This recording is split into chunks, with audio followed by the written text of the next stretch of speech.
Good afternoon, Advocate Ndlokovane. Are you comfortable over there? Switch on your mic, please. Good afternoon, DCJ. I am comfortable. Thank you. All right.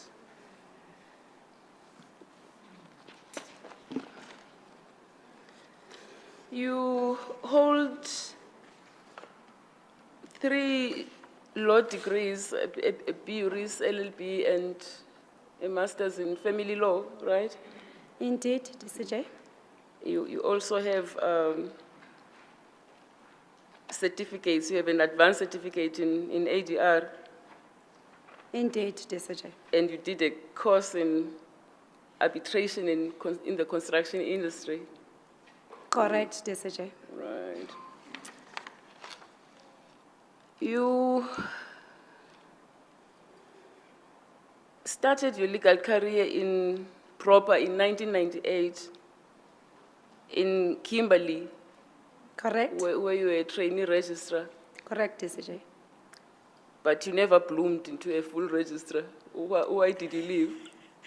I was told back then that the department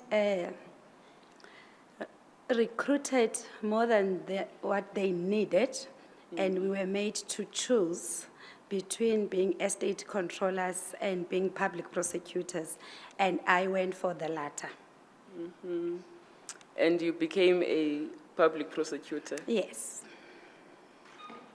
Then, shortly, well, a month after, you were a public prosecutor for 3 years. Is my count right? It is, yeah, just under that. And left to become a researcher at UCT. Correct, DCJ? Sorry? That's correct. You've done a whole lot of things. You worked with the gender advocacy program as a project manager in social policy. Indeed. And then you went back to the DOJ as a senior legal administration officer. Why did you go back there? Why would you leave such an interesting job to go back to government?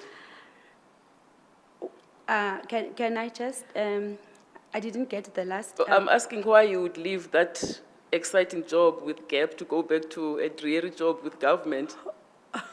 Minister Lamont, I didn't hear that. Oh, okay. It is, I think GAP was an NGO and it was funded. And I think the funds, were drying up at that time. And I then approached the national office, and I was fortunate to be offered a position as a senior legal admin officer at national office, and Yes. which was also kind of taking the same toll, the same, responsibility in a different way as what I did at GAP. I'm sure you would have picked up strong administrative abilities from that position. Definitely, Yeah. DCJ, it goes without saying. Then you worked with UNICEF as a child protection specialist. Yes. How did you find that stint for how many years? 5 years? It was about Sorry, 3 years. 3 years at DCJ. It was a beautiful learning curve, Yeah. and I think it was positioned at the time that South Africa needed technical expertise from that, because I assisted a lot. I was working very closely with the likes of Advocate Machokweni in setting up the TCCs. In fact, it's an abbreviation for Tutuzela. You mean the Tutuzela care Yes. centers? Yeah. So you can see, DCJ, it goes straight to the issues of family law and gender-based violence that are quite close to my heart. And I found the opportunities quite important to be plowing back to the South African community in that role. Your bio says you also provided, in addition to technical support, you provided financial support Yes. in the development of the guidelines. Yes. How so? I was managing a project which literally funded the TCCs. We would go and site visit, make sure that they are secured in all these other provinces that TCCs are. So the funds would be coming from the project I was heading. Other than that, I would provide the technical support. We would make sure that we hire staff, legally qualified staff to can assist the victims in all those centers throughout the country. Yeah. It was a very important role that I fulfilled there. And then you joined the bar Then I went to the bar in 2012. in 2012, and I'm still at the bar, TCJ. And you've done a lot of work whilst at the bar, mentoring of the youth. You work with the People Age Program, Correct. and you've been mentoring young people. On the SAC, the IWJ, Gauteng wing, that too. Your mentees actually graduated into something serious. And I woke up this morning, if I were to be specific, to one who graduated last night and sent me beautiful pictures. I was quite thrilled. And the other three are candidate attorneys, and I can count, they they successfully completed their programs, and their others are actually practicing as advocates in my group. that is service. It is. And It it's is, to be it highly is fulfilling. It is fulfilling. decision. Yes, yes. All right, you to come closer to why we're here. You've acted in a number of divisions as a judge.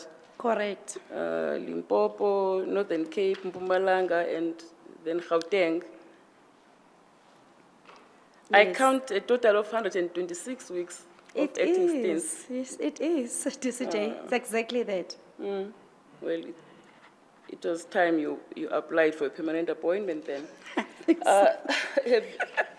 You have been able, we have the thick bundle of some of the judgments you've That are written. penned, yes. Any of them reported? There is one that I can quickly think of from my head. I was in a full court seated with JP Likhodi when I was in Mpumalanga, and he afforded me the opportunity to scribe that judgment, and he immediately after it came from me, he made a mark that it must be reportable, and it was on customary law. Only one of your judgments. Marriages. Sorry? Yes, I think that's Okay. the one. And only one of your judgments has ever been taken on appeal, which failed. My order was confirmed by the SCA, yes. Yeah. You list four reserve judgments in your questionnaire. Have they been delivered? Yes, All right. yes, DCJ, they have been all delivered. Okay.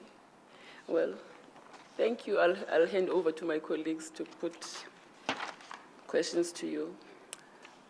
You first, JP. Thank you very much, DCJ. Good afternoon, Advocate Ndlokovane. Good afternoon, Judge President. Let's just start with background. You started acting in Limpopo in 2016, Indeed. and that was after you had had no call from Gauteng. Am I correct? Not really, JP, not really. Okay. But you then acted in the Northern Cape, After the Limpopo. After Limpopo, yes, yeah. yes, and then you acted in Mpumalanga, correct, JP. where you also applied for permanent appointment. Last April. Yes. And then only in 2022, you came to act in Gauteng. You afforded me the opportunity to act in your division. Yes. But you know the reason why you were not called earlier. Even though you never said, but I wanted to believe that those small divisions that I acted in prepared me to come. And I remember one day you met me in one of and then you said, keep on doing the great work, your time will come. one day I'll invite you to my division. And that's exactly how it unfolded. Yeah, I think the problem with us in Gauteng is sometimes they say we're too formalistic. I discussed it with JP Makhuba, who told me you were acting there and you were doing well. And I said, well, he must continue supporting you, but in Gauteng, you won't be called for another 3 years to come and act in Is Gauteng. that so? I Yes. didn't get that part. Well, the bars in Gauteng, no. The threshold was 15 years at the bar. Okay. Oh, no, not at the bar, but in practice. Okay. Yeah, but that has dropped to 12. 12. Yeah, you are aware of that. I am. Yeah. So just for the commission to know why you only acted in Gauteng recently. Okay. How did you find the tempo of the work in Gauteng compared to the other divisions? And don't call them small, because those JPs will take serious exception to that. Yes, I must correct that. They Yes. are smaller. Okay. They are not as big as Gauteng. Okay. Maybe I should put it that Yes. way. In Gauteng, the workload, it's quite unique as opposed to where I was coming from. But to come to your question that how I cope with that, I had to hit the ground running. It was a steep learning curve, but I am happy to report to you that it is worth it. I had to put a lot of longer hours working so that I can make sure that I come to court prepared all the time. And when I have an opportunity to listen to matters, I put a lot of hard work so that I can produce judgments and finalize them expeditiously and efficiently. Yeah. So it really had to take a lot of compromise and cut a bit of a social commitments to give so that one can be up to speed with one's work. Yeah. So I can report to you, JP, today to say it was a steep learning curve that is worth it, and I can look back at the judgment I produce, and I'm proud of them. They are satisfactory. Yeah. In fact, you are very kind. You should have told the commission that we really threw you into the deep end. Because when you came here, the first time you came, we gave you a full term, which we hardly do for first-time acting appointments. But this was based on you having acted elsewhere. So that's a full judge's load.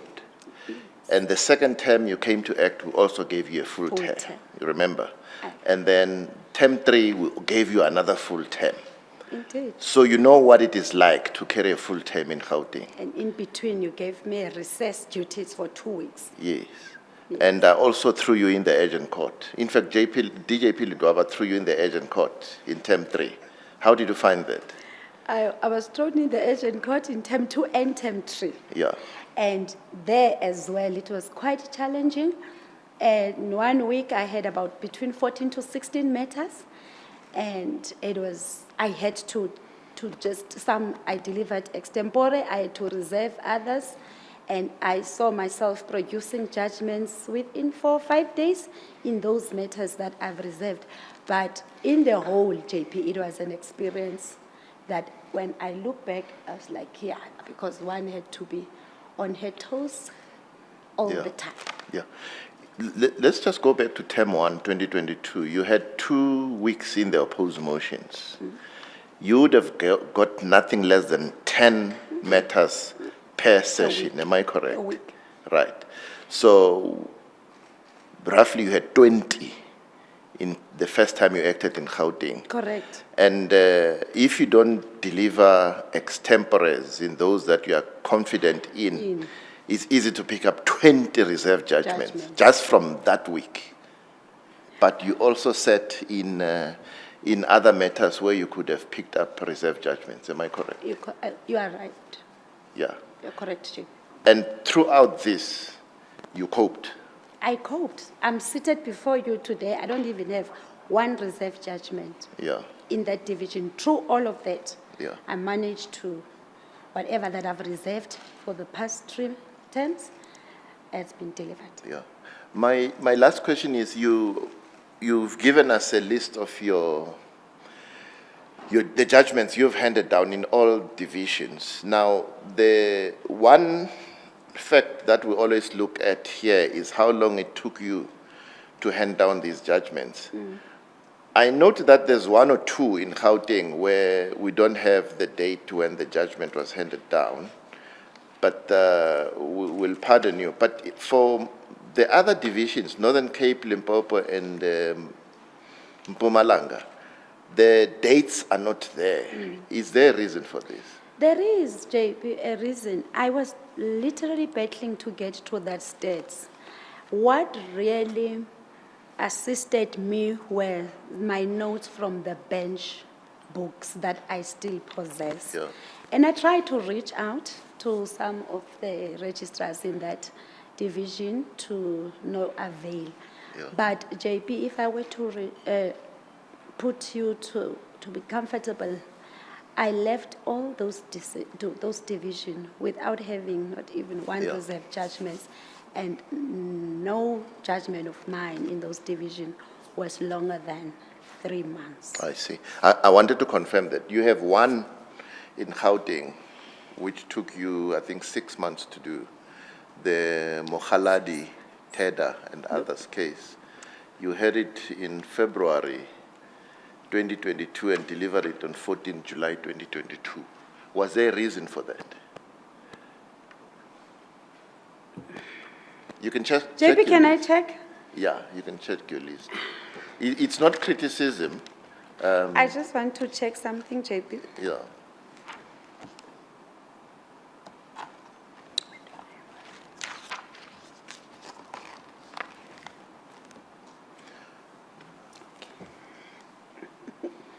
It's listed as number 12.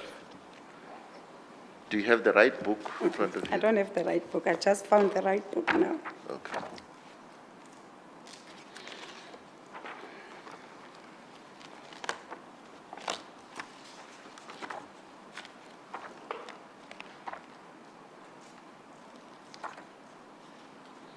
JP, may you assist me with the page, please? I'm looking at the electronic. Well, I've saved my documents different to how the OCJ has arranged them.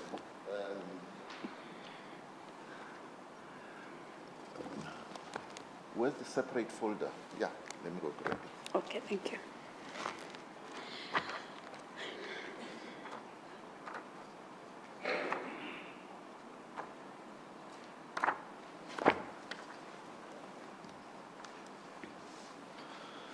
There's the judgment.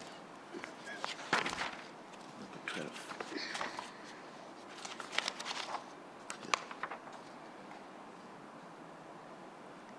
Where's 12?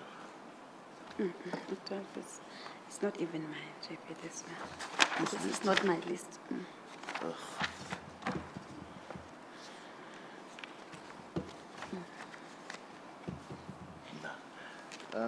These candidates' documents are not here.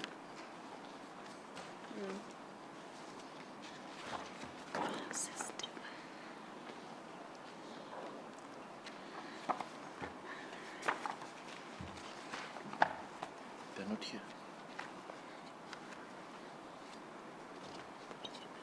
DCJ. What exactly are you looking for, Ms. Ndlokovane?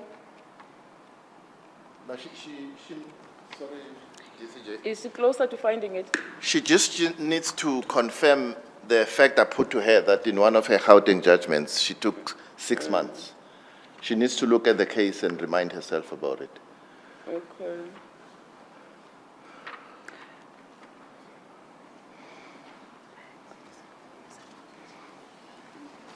What's the name of the case, JP? It's the Citation? Teda.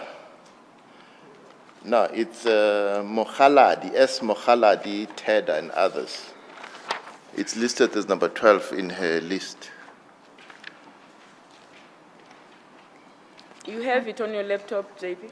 Yes, I have it on laptop. Why don't you just borrow the laptop for the present purposes? She won't run away with it. Yes. I found it. Thank you. Thank you so much, JP. Thanks anyway, JP.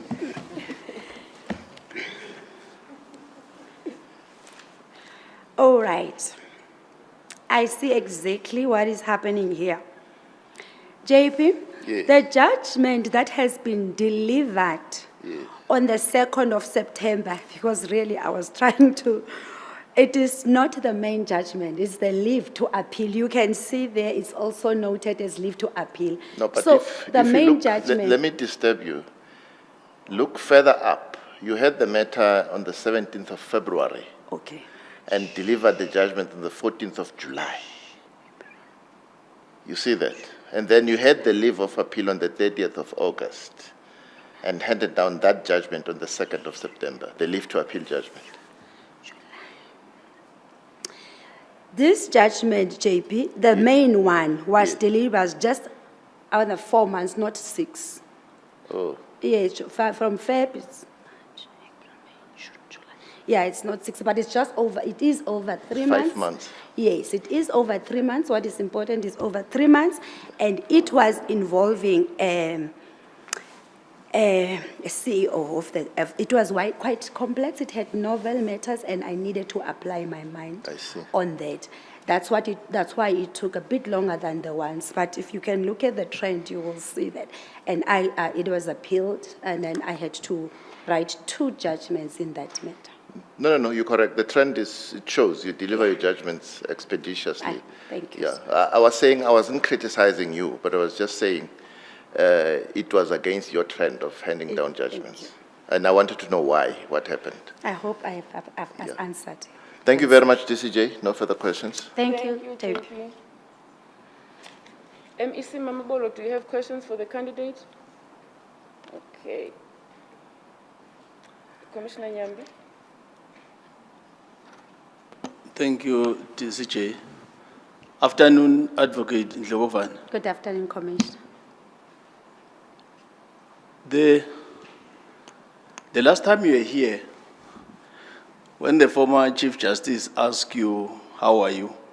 You said you were very nervous. Today, the same question was asked by Deputy Chief Justice. You were more than fine. Probably if you can share with us the secret as a commission to assist others and those that are following the interviews, because the person that you interviewed then and the one in front of us today, it's a totally different person. So I'm interested in understanding the secret behind that. Commissioner, I'm not sure it's a good or bad thing. I must say, I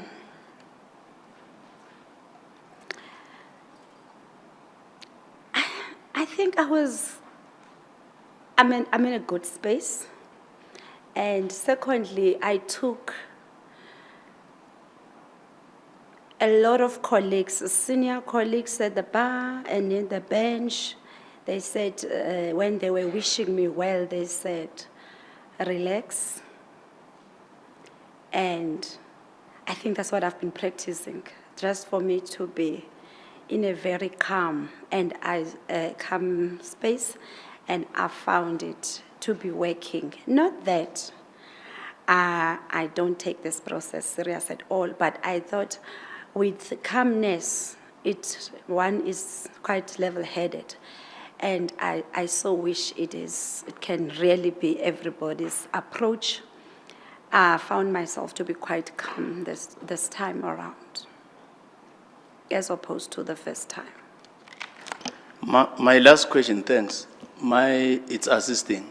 My last question, over and above what has been asked by the JP about the acting sting and what you have said about the preparedness, between then and now, any other thing that is most significant that we have to consider that was not considered then, that must make you to be seriously considered this time around? When I came last April, Commissioner, I have not had an opportunity to act in Gauteng at all. So in my experience as an acting judge, I was 31 weeks less than what I am. And not that I did not think at that time I was prepared, but I think what is significant this time around. The workload that I've been exposed to really assisted me to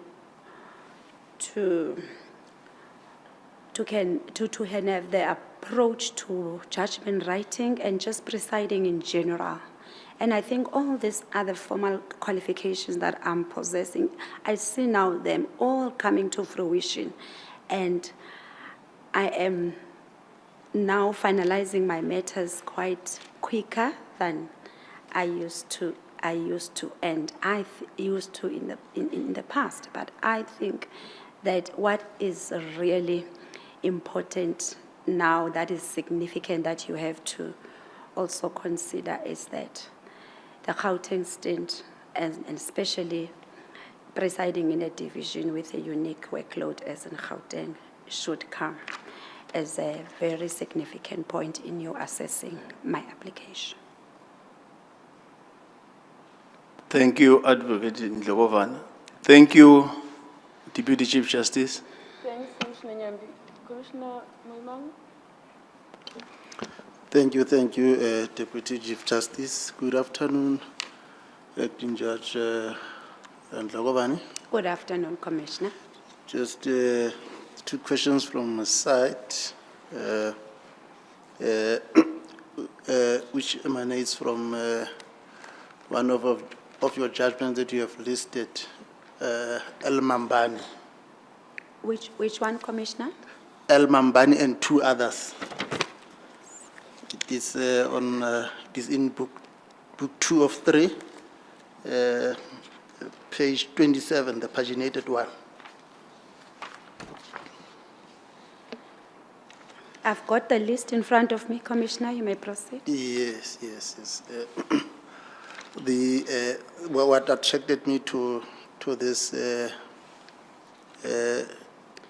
case is the work that I'm doing, where I'm deployed, on particularly because the judgment concerned the prescribed minimum sentence in Part 2 and Part 5 of Schedule 2 of the 1997 Act. But I think key to this is the damage to the essential infrastructure in the provision of basic services. This is what has attracted my attention.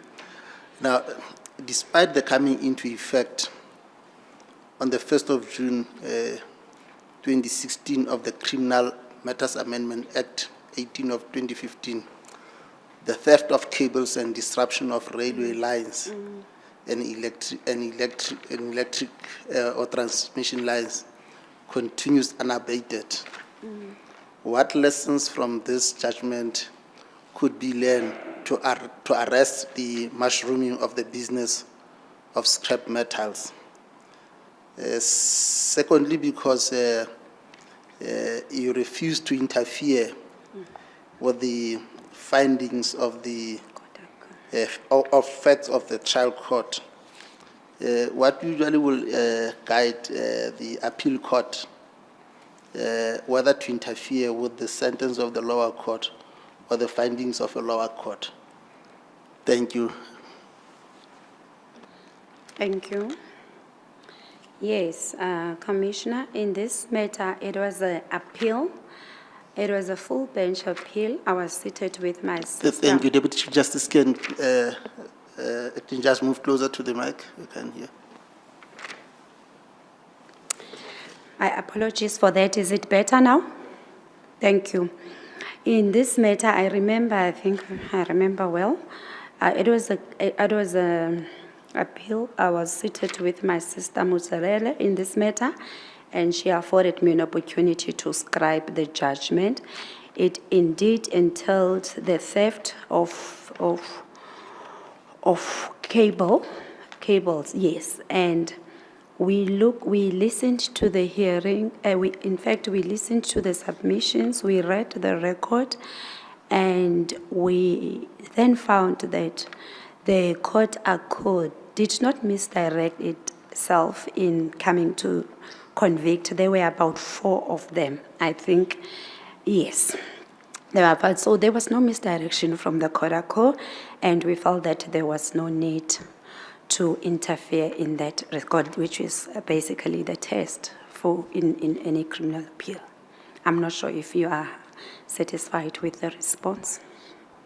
Yes, what are the lessons that can be learned from the amendment of this Criminal Law Amendment Act to arrest the mushrooming of theft of cables? Because that was the letter and spirit of the Act, and the minimum sentence in particular. I think the minimum sentences, the Act was designed for a particular purpose, which is to make sure that certain certain offences, they get a prescribed minimum sentence, and the case law in that regard is very clear that at what point must the court deviate from that, and we had found that there was also, because it was a conviction and a sentence, there was also no reasons for us to deviate from the sentence that was prescribed, and I hope I have attended to your question. Thank you. Thank you. Deputy Chief Justice. Thank you, Commissioner. Commissioner Ndlokovane. No, thank you very much, Deputy Chief Justice. Good afternoon, ma'am. This side. Good afternoon, Commissioner. Thank you. No, I only have one question. My question is triggered by the Pan-African Bar Association. For some time, they've been advocating for the construction law training. To what an extent has the arbitration in construction industry helped your practice? Thank you. Commissioner, may I ask you to repeat the question, the last part? I couldn't get them. To what extent the construction? You did a course in construction industry. In a certain extent, has it helped your practice, if at all? It actually, it came very handy, and I was on a retainer brief for about 5 years, and the client was in civil engineering and in constructions, and I saw at the time a need as far back as 2015 to equip myself so that I can be of value to that retainer brief. And I think my approach generally to any other brief was to, when you get to work, you make sure you work hard and you produce good results. And that's exactly what I did. I saw some other construction briefs coming in. They were not as much as one would have expected, but it was not just that alone. And I saw some other referrals, and they emanated from the retainer brief. I hope I've covered. No, thank you very much, DCJ. Thank you very much, Advocate. Thank you. Commissioner Stenberg. Afternoon, Advocate Ndlokovane. Good afternoon, Commissioner.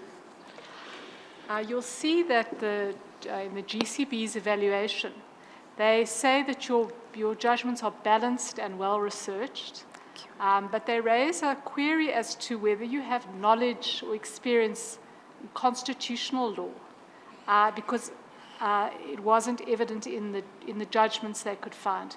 Could you perhaps answer that question for us? I saw that comment, Commissioner, and the first thing that came to my mind was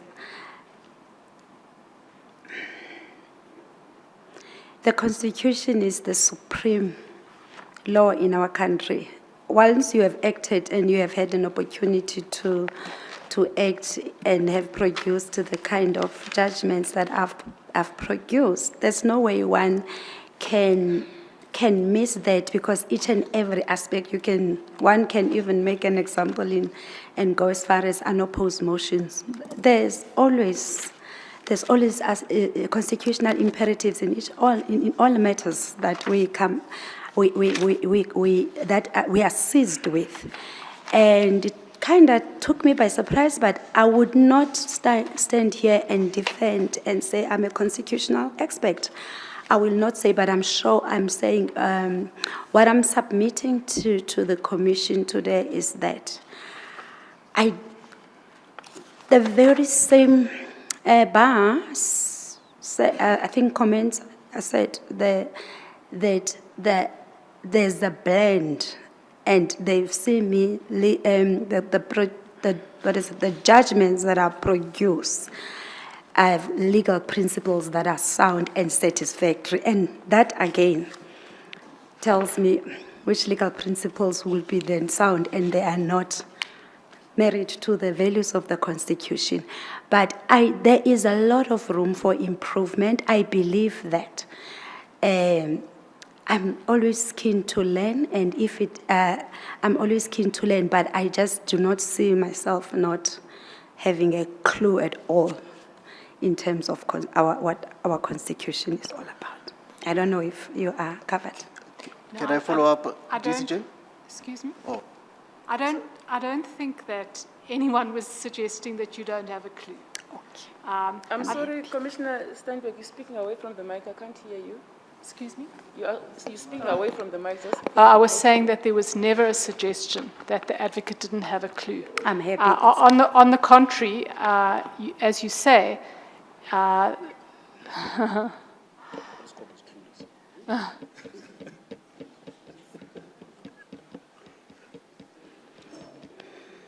Are you there, commissioners, on the virtual platform? Yes, we are. You must have had load shed at your place. Yes. No, we Thank fine, you. thanks. Okay, let's just give It's- it a second.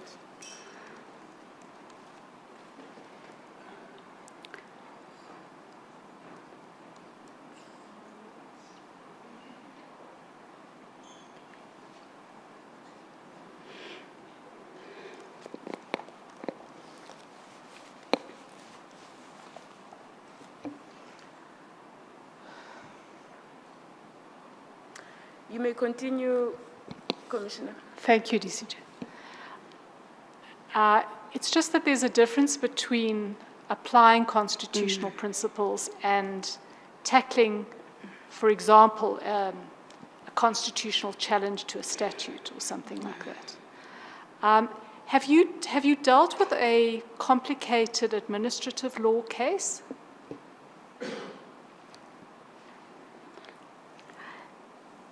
Commissioner, before I can answer your question, DCJ, with your permission, may I have water for myself? Oh, of course. It's just so far.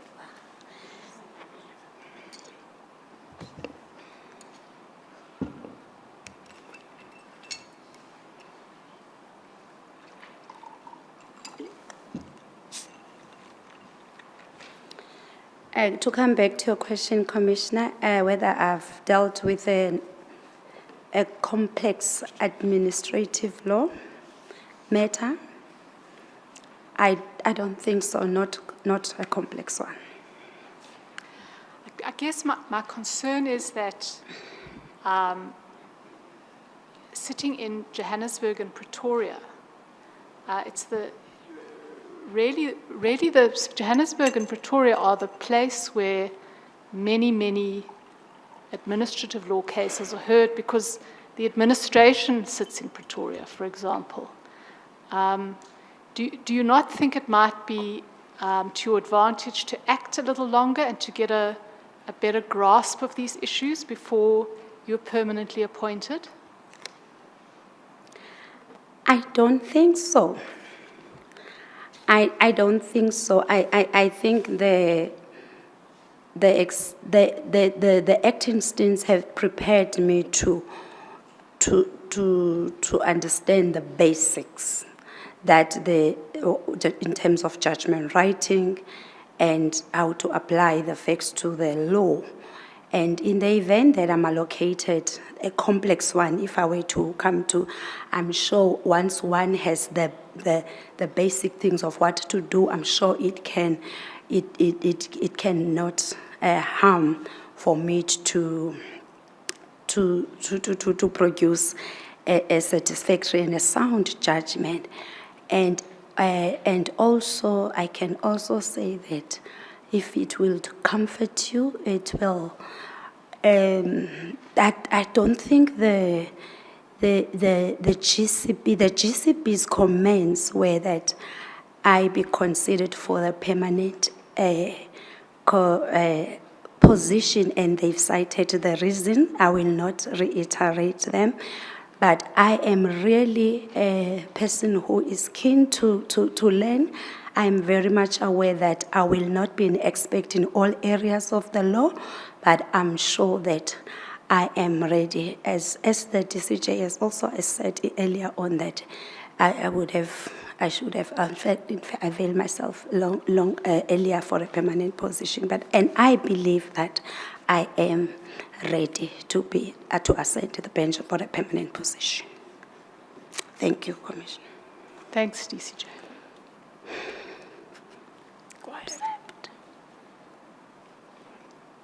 It's a follow-up. Oh, I thought you had a follow-up. Oh, okay. Go ahead, Commissioner Garba, sorry. Thank you very much, DCJ. Good afternoon, Advocate Ndlokovane. Good afternoon, Commissioner. How are you? I'm good, thank you, Commissioner. How is you, I'm Commissioner? very well, thank you so much. Thank you so much. Advocate, society is losing skilled legal practitioners to the bench. Is it really fair to society?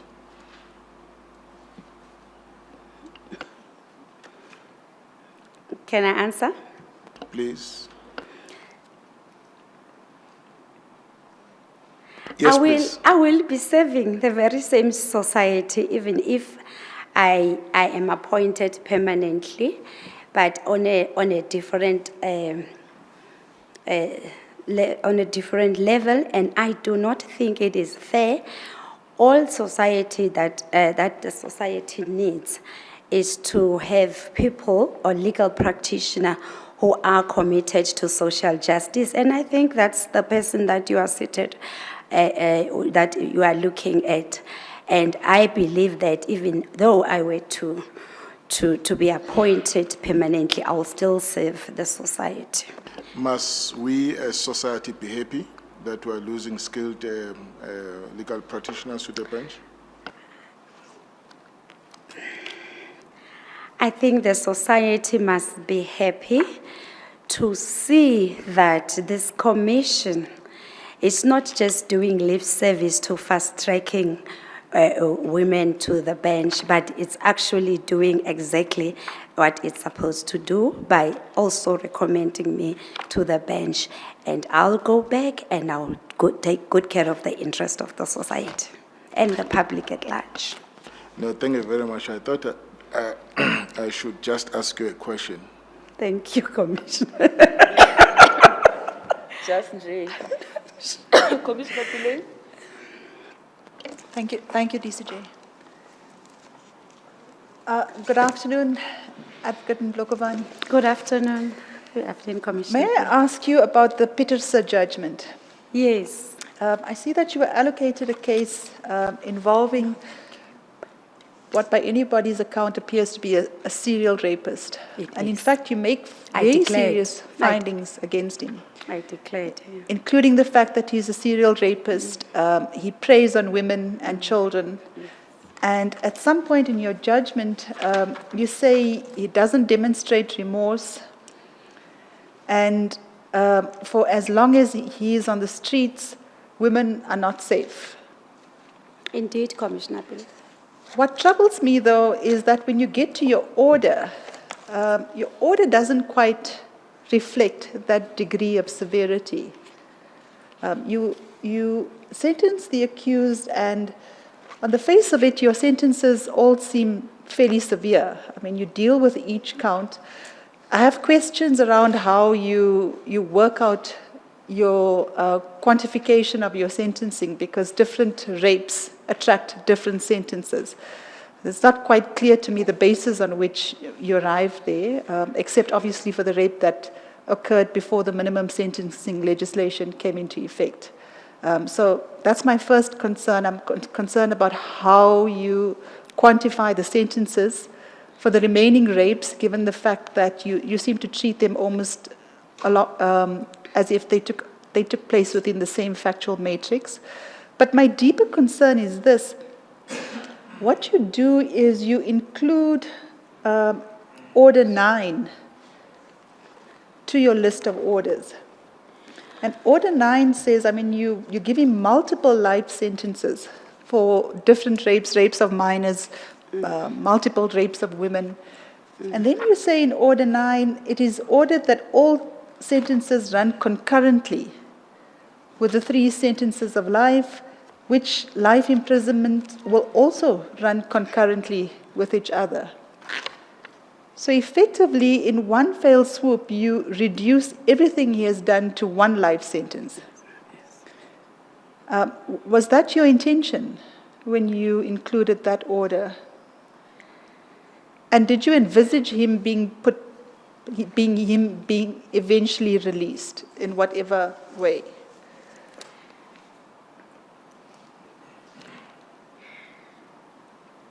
May I reply, Yes, Commissioner? please.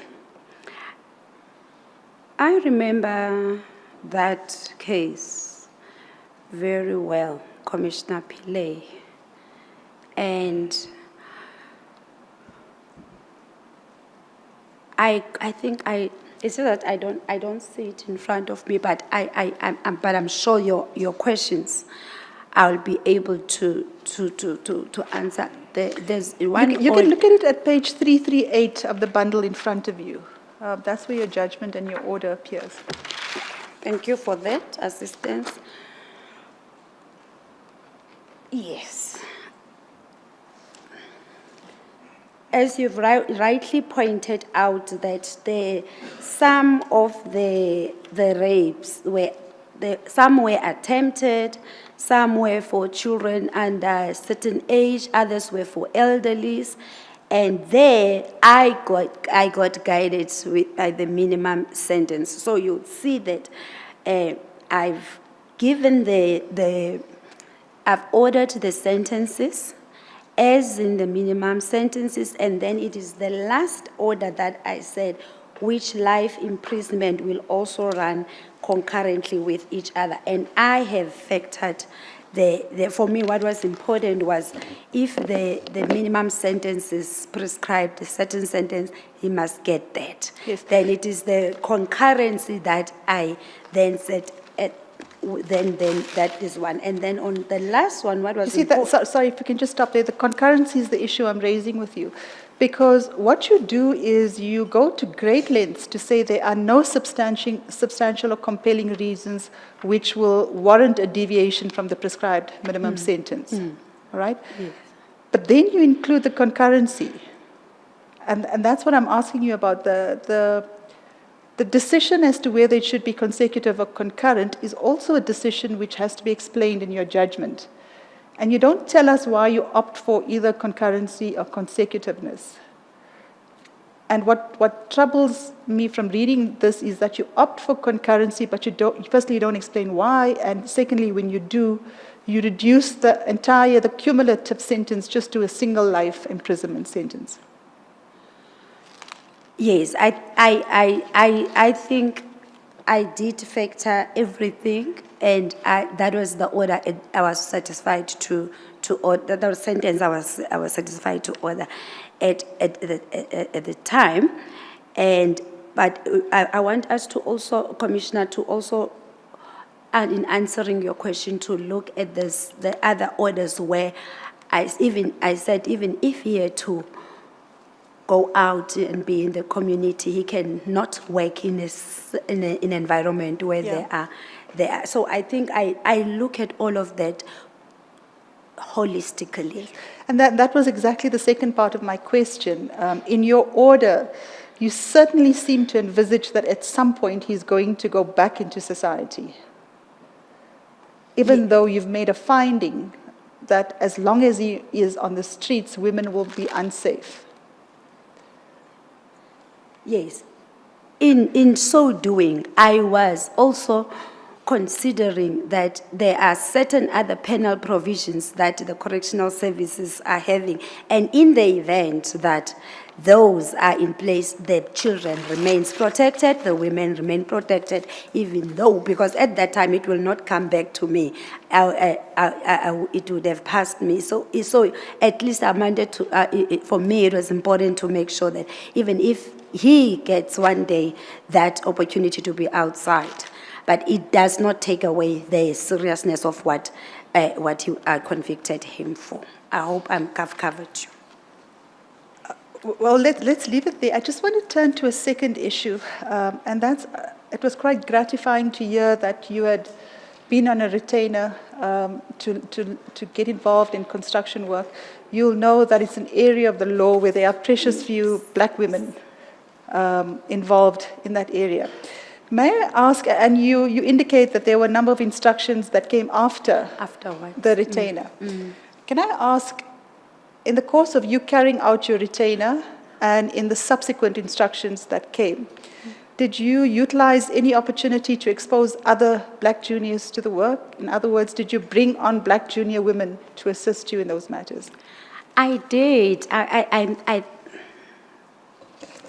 Maybe I should have asked whether you are No, done you with may the question. proceed to answer.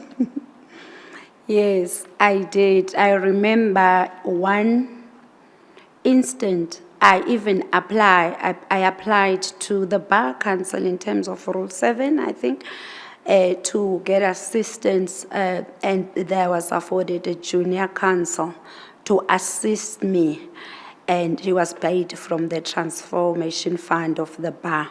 So I was very much alive. It was something that I would have wished it was done to me as well, so it would not have missed my mind. So to answer shortly is that I made sure that in that brief and many others, I involved junior counsel to work with me, and preferably black females. Can I just get a sense of what that means? You're saying that you applied to the Transformation Fund and you were given the go-ahead to bring on one junior. That was a black woman junior. It was Advocate Chabalala, to be exact, of Group 16, and she assisted me. And in any other matter besides that matter? Yes, and there's many. I'm happy to list them, Commissioner, if you want. I'm happy to list the names of junior counsel I've worked with, and I'm happy to mention the matters. You can just perhaps indicate if you need that. It is something that is on the tip of my fingers. I don't need you to list the names. Just give me a sense of how many black women you worked with.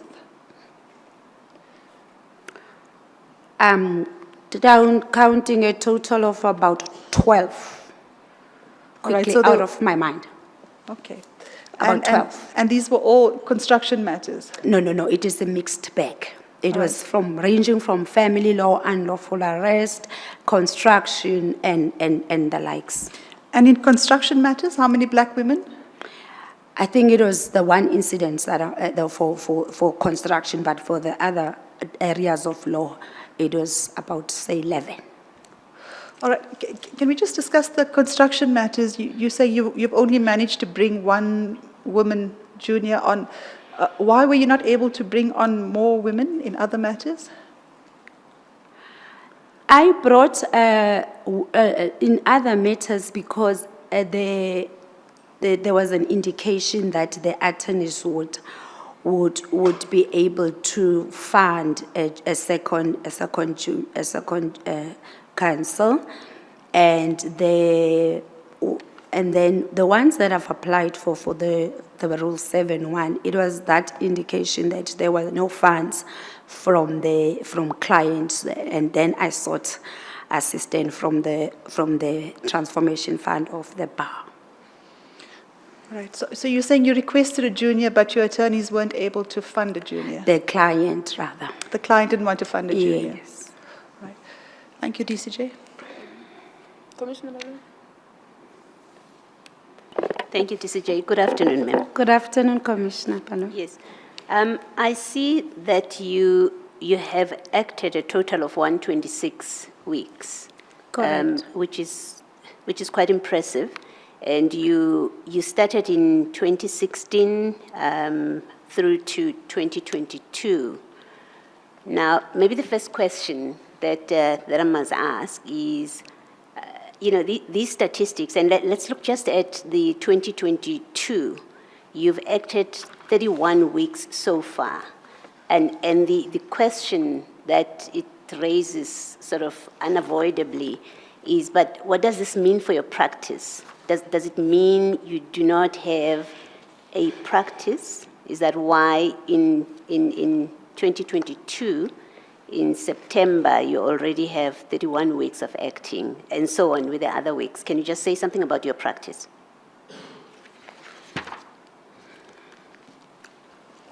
Thank you, Commissioner Palo.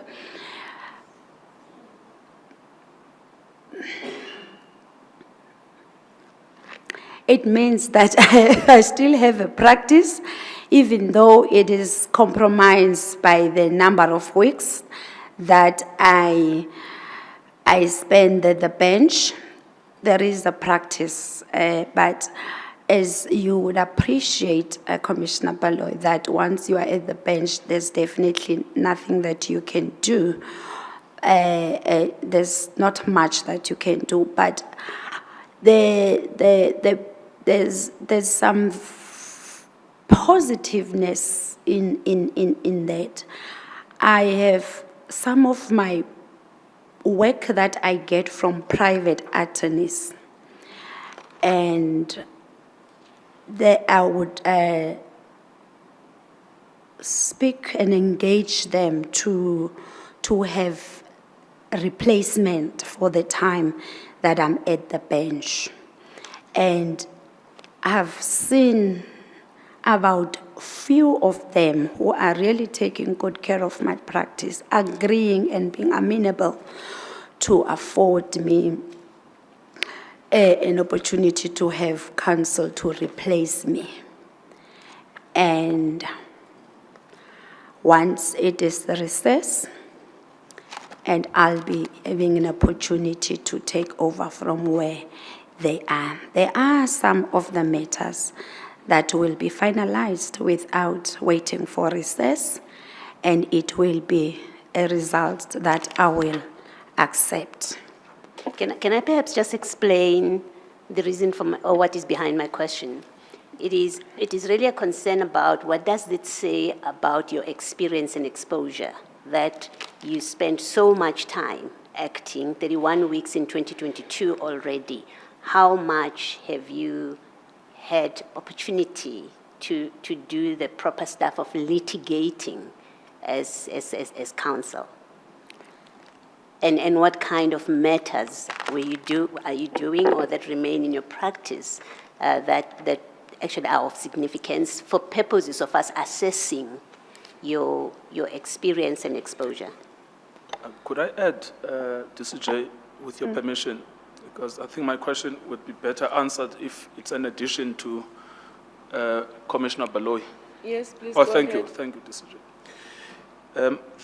The other thing I would like to know, Advocate Ndlokovane, is what I could see from your CV is that I think you appeared in the SCA once as junior counsel. Correct, Commissioner. Yeah, yes, all right. So I just wanted to get a sense of that as well in terms of outside of the judicial experience of acting, what other experience do you have as an advocate? I'm just talking the core of the job, which is being an advocate. The other thing, perhaps, that you could, as an addition to this, the answer you gave, I think, to Commissioner Baloyi, is that when you've acted you've taken some of your work and given it to other colleagues, and which you say is a positive thing. But I would like to question that a little bit, because what that means is that you've left your attorneys in the lurch. They've briefed you because they want you to argue their cases in court. But then you've gone to accept an acting appointment, which is why they must now find a replacement. Which is why when Judge Mlambo is asking us to act, we say to him, no, we're busy. As soon as we get a gap, we will come. But during that gap, we make sure that we don't take work, so that we don't have to be asking for replacements and asking for postponements. So I would really question what you claim to be a positive attribute of your acting. But just in addition to what Commissioner Baloyi was asking you. Okay.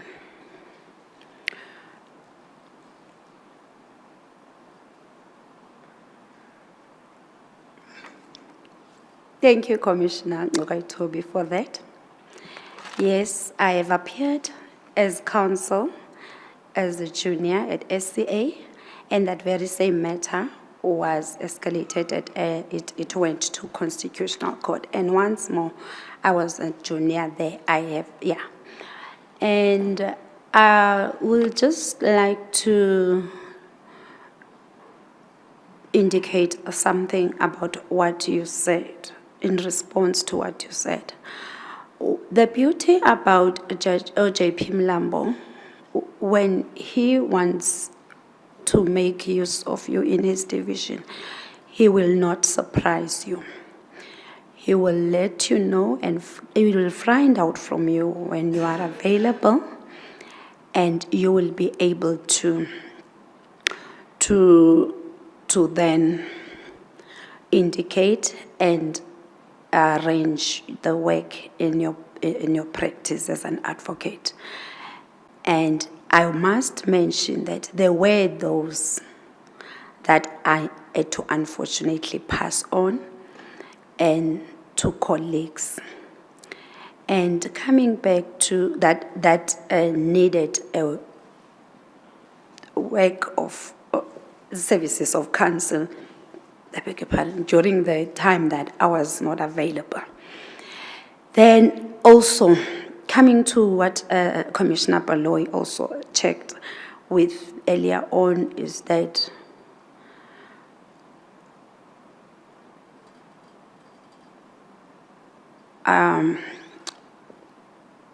it was also along the lines of passing on work to whether there is a practice or not. What I have found, though, Commissioner Baloyi, has happened is that they have been quite sought after in urgent matters. And in all the recesses in the 22 weeks I've acted, I've been mainly in urgent matters. Now, we both know what that means. It means you get there, your services are required, and you go and appear at court, you draft and you appear at court, you come back, the matter is finalized. So that's what I've seen coming quite often. 2 days ago, I was appearing in Thohoyandou on an urgent application in a matter that I started a while back, and something came up on an urgent basis in that very same matter, and I was available, and I attended to that matter, and next week, Tuesday, is another urgent matter. So if I were to allay your concerns, is that I've seen my, especially private attorneys, because you do appreciate that sometimes the state attorney work will not really allow that leeway, but from private attorneys, I've really found that happening quite often lately. Could I just follow this up? Because I'm sorry to trouble you with this. because it does raise a very important issue about judgment. My concern is that it seems to me, and that's what I was trying, maybe I got the facts wrong. So if I've got them wrong, just correct me. No problem. It seems to me what you do, you take cases from attorneys. You also then accept an appointment. They clash, which is inevitable in practice. And then your attorneys are forced to look for replacements. And instead of telling the JP that, JP, I'm sorry, I cannot help you, go and find somebody else so that you can discharge your mandate to your attorneys.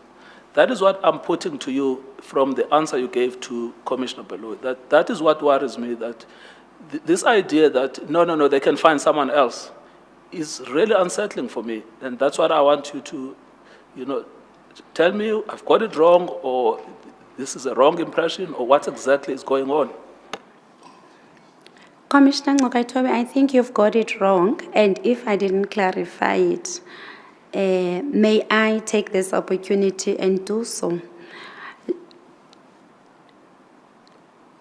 Agent, I don't think that's definitely how it pans out. I don't, for once, leave my attorneys not knowing or having to get somebody else. That does not happen like that. I've said in agent matters, agents are things that really come up on an agent basis, and I've seen that happening often on recess. For example, I'm currently on recess now. I'm not on an acting stint. I've then been fulfilling my duties as counsel. So I have mentioned earlier on that there are those few matters that it was unavoidable that when a counsel was needed, I was at the bench. There were those, and there were few, and I would be upfront with the attorneys, and they would understand. And it was mainly private attorneys, and they would get a replacement for me. But I don't think it is what the scenario you are describing. I think you've got it wrong. DCJ, if I may, with your permission, I have a second question, if I may just put it.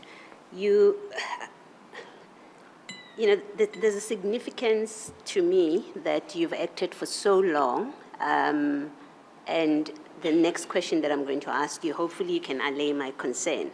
Now, in the judgments, your 2022 judgment, it's 2022, and if you would just look at page 124, it's the matter of Masange versus Minister of Home Affairs. You remember that judgment? And this is about Rule 35. Yes, okay, Commissioner Bono. Someone who needed to file a replying affidavit. Now, if you're there, you go to page 152. Now, this is an application to discover because somebody wants to file a replying affidavit and they want documents. You dismissed the application. You remember that? And you find the order at 152. And I raise this with you because I'm confused about what happened here, and hopefully you can explain, and I'll tell you what my concern is about it. At 152, you say the interlocutory application is dismissed. You see that? 92.1. Yes, 92.1. You say the application is dismissed. But when you go up to 91 on costs, you say since both the applicant and respondent are partly successful, for that reason I make no order as to costs. So you say that partly, each of them is partly successful, and in the very next paragraph, you dismiss the application. Unless there's something that I don't understand, I would like you to explain how you do that. You seem to have mangled it up somewhere. And And before you answer that, maybe make a note of that so that I just finish off this question that I want to ask. And my concern about it, let me say, this is a 2022 judgment. And for someone who's been acting since 2016 for as many weeks as you've done, I am concerned that you would do that. And in similar vein, if you can go to page 154, that's your judgment in the matter of Maimela Lika City. And 154, just hold on for me. Yes, 154 is where it starts. Now, this was about, you properly, I think, identify what the issue is, and you say this is about the vicarious liability. And you have that at paragraph 3. So you say this is vicarious liability of a store owner for injury to someone who happened to be in the shop, an injury caused by an employee. And so it's clear, it's a delictual claim. But then you go to your order, right at the end, at page 165. But before that, you say you find there is a sufficient link. At paragraph 27, there is a sufficient link between this person who shot and the one that was shot and the owner of the store. But then at 28.1, you say the defendant is held vicariously liable for damages. So far, nothing wrong with that. In the form of loss of support, nothing wrong with that. And then you say resulting from the murder committed by the second defendant. How do we get there in a delictual claim? And I'm particularly concerned because this is in 2022. And you've been acting for all these years, and we end up with this in orders. Can you just explain and why, in the light of these kind of things, the Commission should still recommend that you be appointed?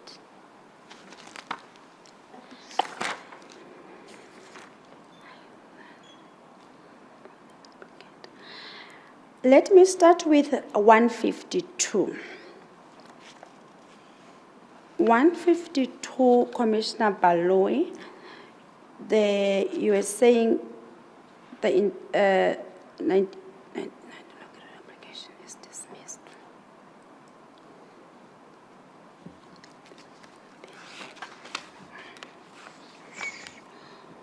This matter of Masange came twice before me, and it was a review. And the review came on an urgent basis, and what came before me was the interlocutory application, which was the Rule 35. And subsequent to that, there was a leave to appeal, which I've had, and I'm just trying to think the grounds of the leave to appeal. And if you look at, I'm not sure if you have there is this one that has a spreadsheet, the bundle that has a spreadsheet, and it is in number 8, where the leave to appeal I had on the 15th of July, and I delivered it in a month's time. From that, it was also a judgment. And I think the parties there exercise the leave to appeal, and I cannot tell you correctly out of my head the grounds for appeal, but what I recall, I agreed with them that there was a patent error in the order, and I granted them the leave to appeal. So that is the position in respect of Umasang. And then let me come to the second one. Out of the shooting, it was in a bottle store in Pretoria East. And the shooting took place in that, and as a result of that, the husband of the plaintiff passed on. Let me just, yes. The husband, passed. Ms. Ndlokovane, if you would just give me the chance, I don't mean to be rude, let me I'm worried about the hour of the day. Okay. If I can just try and direct you that it's not about the facts that I'm asking you about, so it's not necessary for you to explain the facts. What I see from the judgment is you were dealing with a case of vicarious liability, right? Yes. However that arises. Someone was shot in the store and they're suing the store owner because the shooting was or the death was caused by an employee of the store. So the facts are that simple, right? Yes. You in your order you speak of a murder they are liable because a murder has been committed. You have mixed up completely unrelated concepts of law and areas of law. The one is delict, the other is criminal. And the question I'm asking is how do you, in 2022, having been acting for so long, how do you end up in a situation where you mix up concepts in this way, legal concepts in this way? And really the question, the significance of the question is, how can we trust you that, when you're on the bench, you have sufficient experience over the years and you're good to go. You don't need any further training and development and exposure. That's really the thrust of my question. From the 28.1, Commissioner Baloy, the order that's there, it is clear that the employer is vicarious liable for the actions of the employee, and that you can really see from that order. And I will not take it further than that, and I hope it does sit well with you. Thank you, I DCJ. think, yeah. Thanks, DCJ. Let me take you back to my earlier question of a skilled legal practitioner.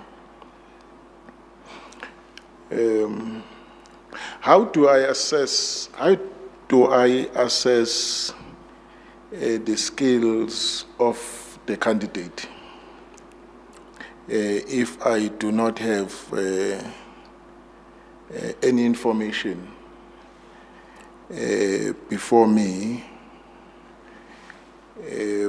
For example, you go to 6.2 of the questionnaire. The question is, what proportion of your litigation work has been in the field of, and then they list the different fields: criminal law, administrative law, constitutional law, labor law, and so on. And you indicate the percentage, 10%, 50%, and 5%. Then the question I will have is 50% of what? Because there is no information before me that gives me the sense of the work that the candidate ever performed or contributed into. This question is reinforced by 6.3, which says, which cases in which you appeared list not more than 10, which you would regard as being the most significant and why, and you list one. And that is the only thing that I have before me, right? Are those percentages that mean nothing because I don't have any record of your performance? And then this only one case where you appeared as a junior counsel, and it ends there, and there's nothing else. Now, I'm trying to assess the skills of the candidate that is before me, and apart from what you will see on the record as your recorded performance on the bench, but I'm now looking at you as a practitioner. Would you want to make a comment on that? Commissioner, may I, just before I respond, may I get just clarity whether you are asking whether this commission or you as just an individual, or it's an hypothetical? I just need to understand that first. Yes, as one of the commissioners, because when we deliberate, I will comment on that during the deliberations.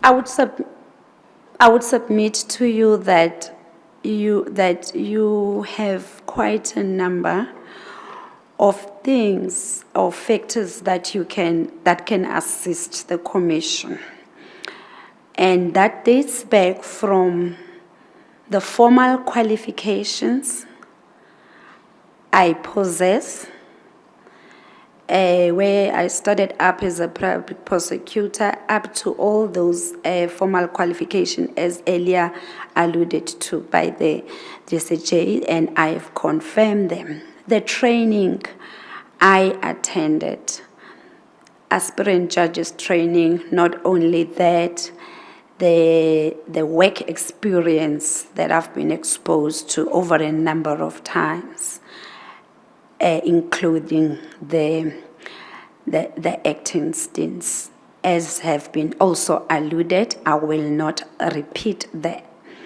So I'm submitting to you that you will not find difficulty to find the qualities that you are looking for, because they are right in front of you. So do you therefore agree with me that this percentage, in the absence of any information, these percentages mean basically nothing?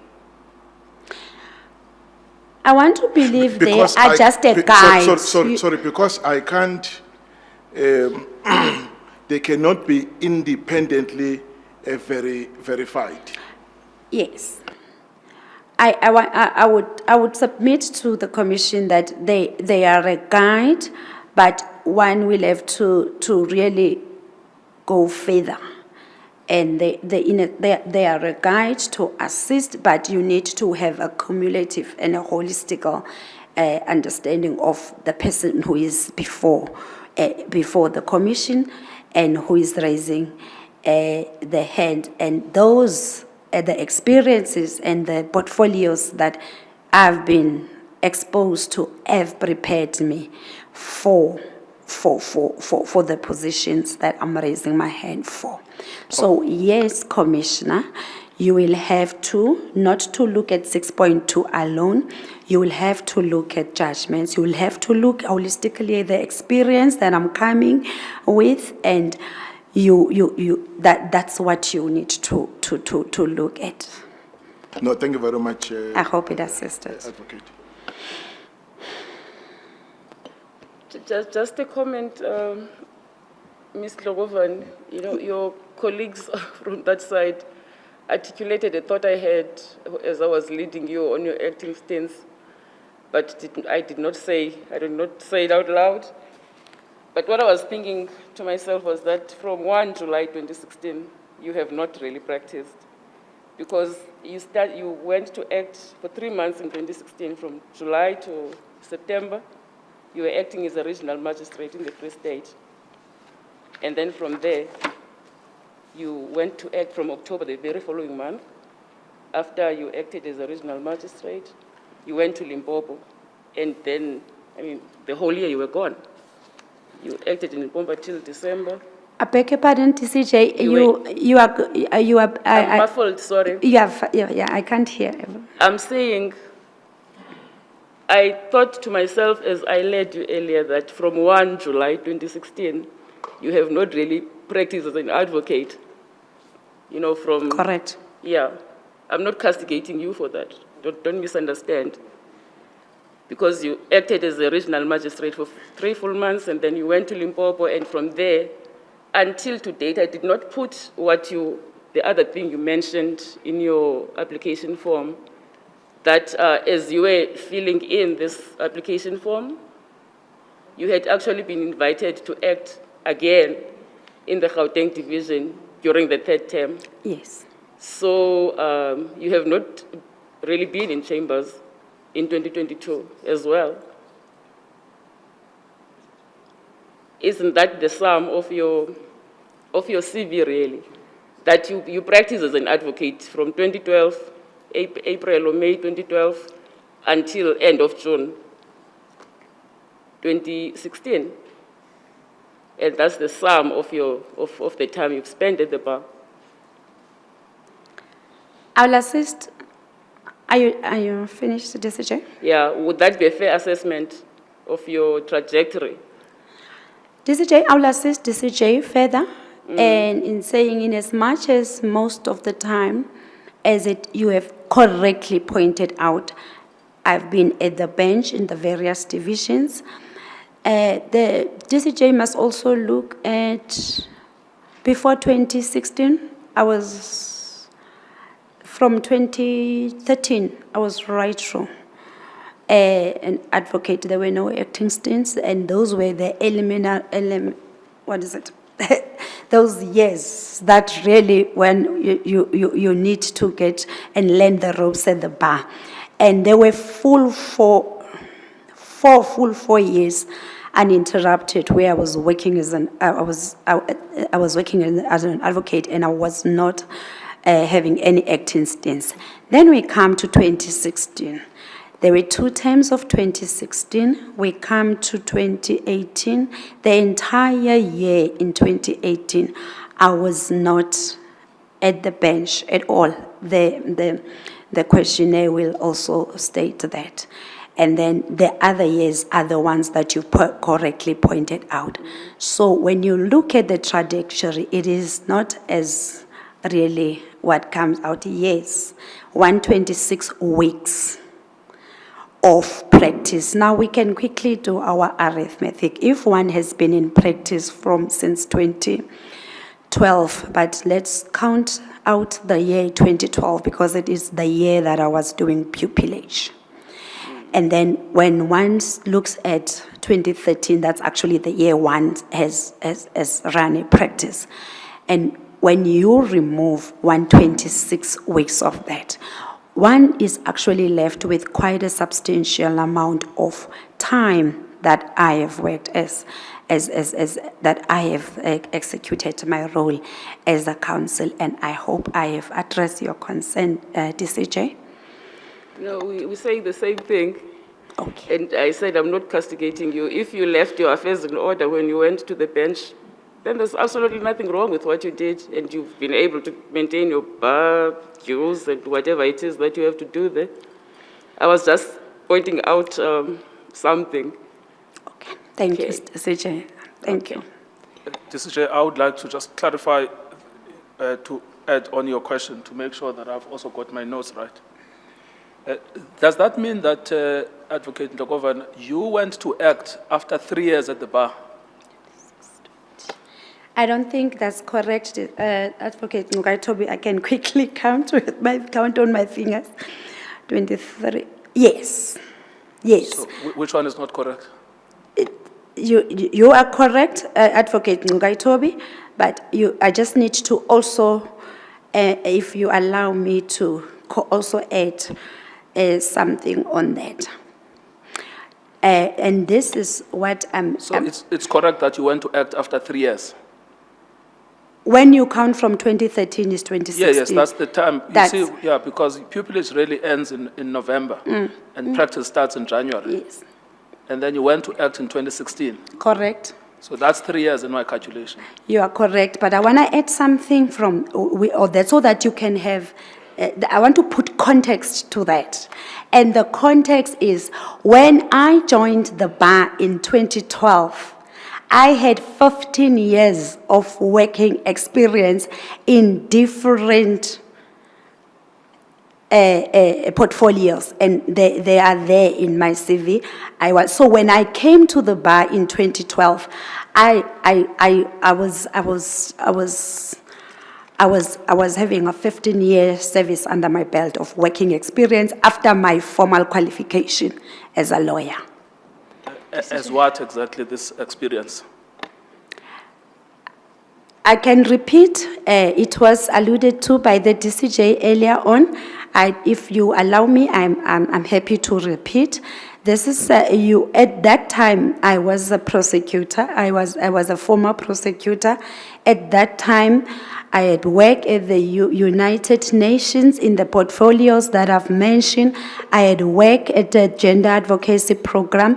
I had worked at national office. I've worked at UCT, law researcher, training magistrate. And so it is in summation.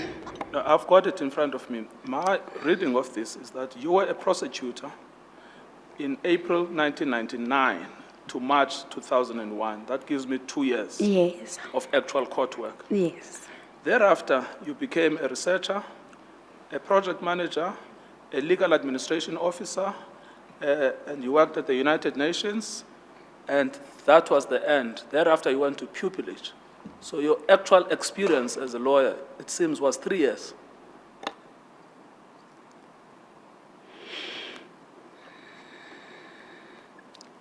I don't think I've got it that way. I don't think I've got it that way. Advocate Gauteng, with due respect, with due respect, from all those portfolios that I've occupied, they required a person who was legally qualified. The job at the UN, they would not have appointed. Yes, I was not at court daily, but I was fulfilling portfolios of an advocate, not an advocate. By the way, I was already admitted as an advocate in 2007. You make it sound as if it was all in vain. Well, I if don't. it- No, I if understand. It gives you Thank you. comfort, Ms. Ndlokovane, I had practiced for only 5 years when I was called to act in the CPD. No. Make of that what you will. No, Commissioner Mqaitobi, DCJ makes it feel as if it was all for nothing. No, it's all very good, but I just wanted to get it clear that the actual years in court, well, that's 3 years. But that doesn't mean one discounts the previous period, one adds into it. I'm sure. Yeah. I'm sure it can count. It is. All right. Thank you, Commissioner I think Mqaitobi. we've exhausted You. this aspect. You. Any questions from the virtual platform, commissioners? Commissioners on the virtual platform? No, DCJ, I had questions, but they've been covered. Thank you very much. Thank you. Thank you. Thank you. Thank you, Ms. Ndlokovane. Thank you so much for making yourself available for the interview. You're excused. Thank you so much, DCJ, and to you all commissioners.